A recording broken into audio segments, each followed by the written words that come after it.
Hi students, welcome to this lecture on drawing as a medium. I'm going to try to keep these very short and have a variety of lectures for different mediums for the next few weeks. So try to hold me to it. So we're going to get started right away. So I always like to start with just a few learning objectives. It'll be a pretty short lecture. We're going to start by discussing the history of drawing in terms of its really early history by looking back to the Italian Renaissance and how it became considered in art in its own right. Prior to the Italian Renaissance, drawings weren't really seen as important. They were seen more as studies for other more kind of refined artworks like painting, for instance, or sculpture. So we'll talk about that. We'll distinguish between variations of drawing media, and we'll list a few key examples, and then I'll give some examples of how drawing can be a more innovative medium in more contemporary times. The first thing I wanted to look at today is actually a music video. If we were in class together, I would put it on the big screen and crank it up because who doesn't love the 80s? Some of you, many of you probably have heard the song. It's very popular on classic rock stations. It's by the band a-ha, and it's Take On Me. It was an animated video that was animated via rotoscope by Michael Patterson and Candice Reichinger. In 1985, it won a variety of awards in 1986 at the Music Video Awards. So it's really important in terms of drawing in contemporary history in many ways. A viewer's become entranced as a young woman, as you'll see, becomes inserted into the world of drawing. So let's go ahead and watch it. I think I'll let you watch the whole thing because it is really fun. But you can find it on YouTube if you want to watch it again, or if you want to fast forward past it, feel free.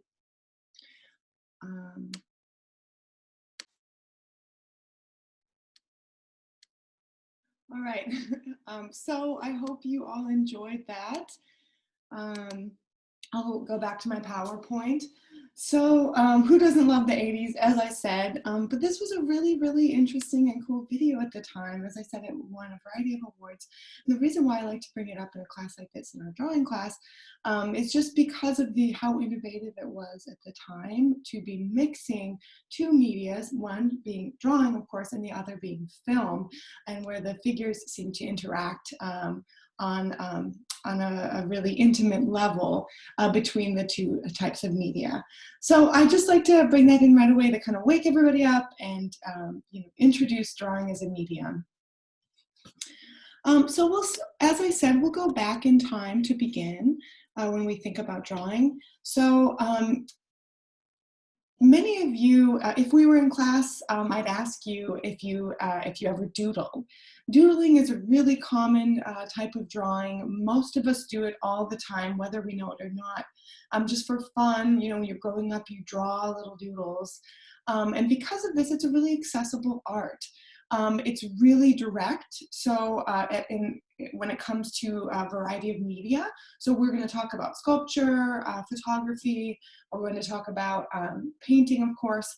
And drawing is very direct in the sense that, you're holding onto the pen or whatever you're using, and you have a direct connection to the paper. So you're making the mark very directly. So because of this, it has a unique ability to record visual history. So this is why drawing is seen as so important. But as I said earlier, drawing hasn't always been seen as that important of a type of a medium. Originally, drawing was seen as basically only a way to prepare for more important art forms like painting or sculpture. So it's not until the Italian Renaissance that we really see drawing becoming really much more important and taken seriously and starting to be collected and utilized as a real art form. So here's an early drawing. It's possibly from the workshop of Maso Finiguera. This was an Italian workshop. Of course, we don't know. We have a variety of these drawings from this workshop. So here you see a youth working on an expensive paper, which probably would have just been sanded to be cleaned. So this gets us thinking about early types of paper when we talk about early drawing. Here, this type of paper was probably a kind of a thick slab of wood.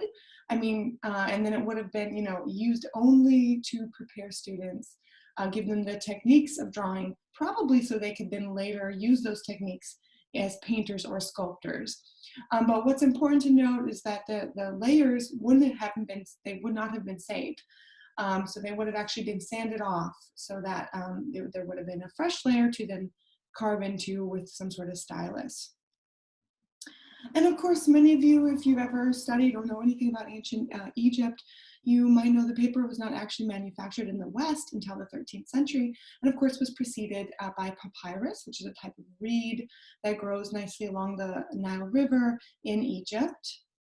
And of course, also ancient history of paper. If you would have gone to Rome, ancient Rome, you would have found parchment. And parchment, of course, is a type of animal skin that's been stretched out, it's also called vellum, would have been stretched out to be very thin, but also would have been very coarse. But this is what we have early manuscripts, especially early Bibles, where we see the earliest forms of paper used.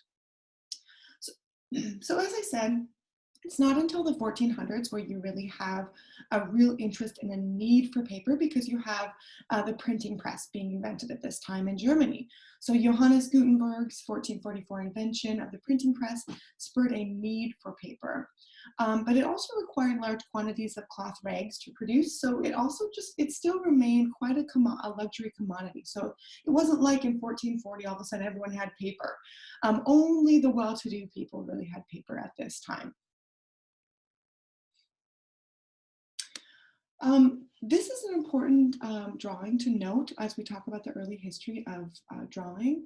So Leonardo da Vinci, whom many of you probably know about because he did the famous Mona Lisa, has this early drawing called the Madonna and Child with St. Anne and Infant St. John the Baptist.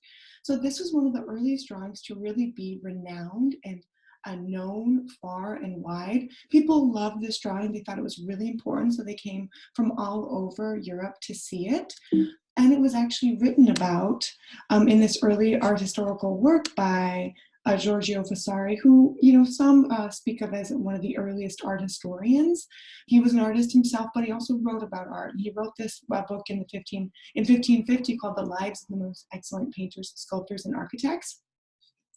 And this accounts the earliest recorded example of the public admiring this drawing. Now, let me go back. There we go.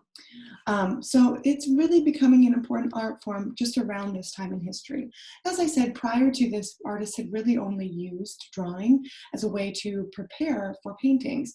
Raphael is another artist living during the Italian Renaissance who was really inspired by Leonardo da Vinci's drawings, the freedom of movement that he found in the drawings, and the ability to, erase and change things really easily. You can't do this with painting. But of course, many artists still used it as a way to prepare for paintings. As you can see here, you have the study for what we have ending up being a beautiful painting, the Alba Madonna from 1510. So now let's talk about a few more different types of drawing media.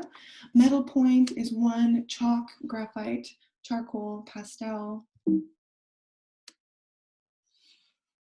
So I keep having to move these little things around. Metal point is probably a type of drawing material that none of you have really heard of. Honestly, it's something I hadn't heard of before I started taking this class, and I have a studio art major. So basically, that's because it's not used anymore. You can't find a metal point class if you go to college. It was popular beginning in the late 15th century. You would use a metal stylus like the ones I've got here. It would be at the tip of probably a piece of wood. It would be prepared, the material that you'd be working on, the paper, would have been prepared with a gunpowder a powdered bone and gum water. And then the stylus would have been applied, and there would have been a chemical reaction between the powdered bone gum water and the metal, depending on which metal you're using. And so as you can see here, this is a work by Da Vinci using the metal point material, and you can see it's really light gray, it's very delicate. It looks a lot like a graphite pencil drawing, but it would have been a little bit different. Not a lot of variation here, not a lot of room for shading. We also have chalk being used as an important drawing medium. So that the chief concern of metal point was precision. For chalk, instead you have an interest in volume, a sense of volume to the subject, and of course that interest in shading.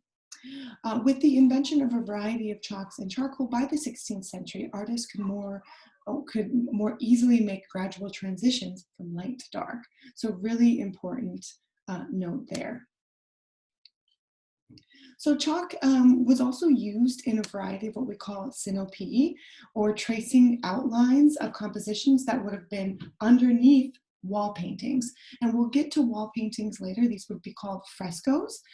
But for instance, here's a synopy. So a light drawing so that when you went on top with a painting, it wouldn't be, you wouldn't be so scared of making mistakes. You'd have basically a traced design underneath. So if we go into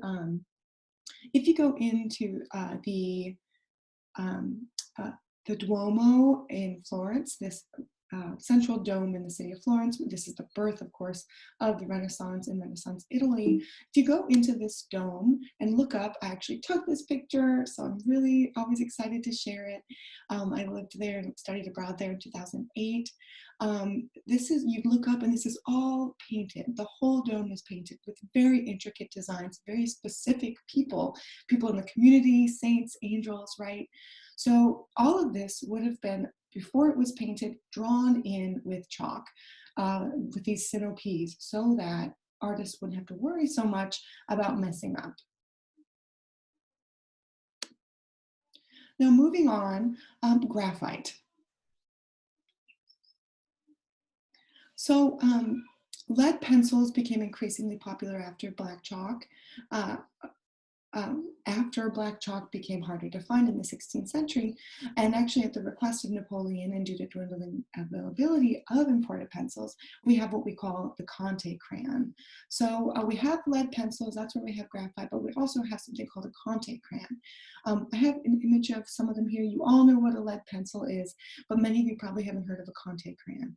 Basically, it's compressed powdered graphite with a clay or wax base. So it's more waxy than a pencil graphite lead would be, and more clay-like than it would be as well.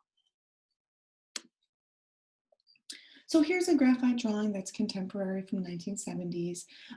Look at the specificity here to do a photorealistic drawing. You thought this was a photograph, didn't you? But it's actually a drawing with graphite. Pastel. Pastel is a chalk medium with color pigment and a non-greasy binder. I'm not going to go into all of these mediums so specifically, but I do want to look at Edward Degas. He was a modernist artist working in the late 1800s. The reason why artists really like pastel, it's a lot like the chalk that you used as a child, but obviously more professionals use it, more densely packed, and more expensive, a better degree of it's much higher quality, but it's similar to that in the sense that you can have really direct, bright colors, and also you can get this kind of unfinished quality. Degas also loved the fact that it allowed for vivid colors. But the thing to notice with a chalk is that it needs a fixative. It needs a light glue to be sprayed over it afterwards, because it will come right off the page if you smudge it with your hand. And many of you who've used chalk as a child, you might remember how you got it all over your hands, right? And if you went to your chalk the next day, out in the driveway, you touched it, it would still come off on your hands. So the same thing is happening here, but of course he's responsible for kind of using a fixative and being one of the early people to use fixatives, or this kind of spray of glue that would fix the chalk onto the canvas. Here's a few more of his works by Edward Degas. He loved ballet dancers. He would notably go to the studio and watch them, which of course is kind of creepy in retrospect. But then he made a bunch of these beautiful, very vivid paintings. We'll focus on ink just a little bit. Pigments are suspended in liquid binders that flow more easily. So we have dry media, and then of course we also have wet media in drawing as well. So you can draw with a paintbrush. Here you might think of Japanese calligraphy. So you can look to the readings for this week to look more into that if you're interested. We also have just plain old, marker, the use of ink. And so here in the Art Brut movement, I'm looking at Jean Dubuffet. This was an artist who's part of a kind of an outsider movement called Art Brut. These people in this movement were typically not traditional artists. That is to say, they didn't have um, traditional art training. Many times these people were in psychiatric hospitals or children. They believe that art should exist outside of official cultural boundaries, and that they didn't need to be trained. So you see that here, and of course that's ink. Another person I always like to bring up with drawing is Stanley Brown, working more contemporarily, so working in the 60s.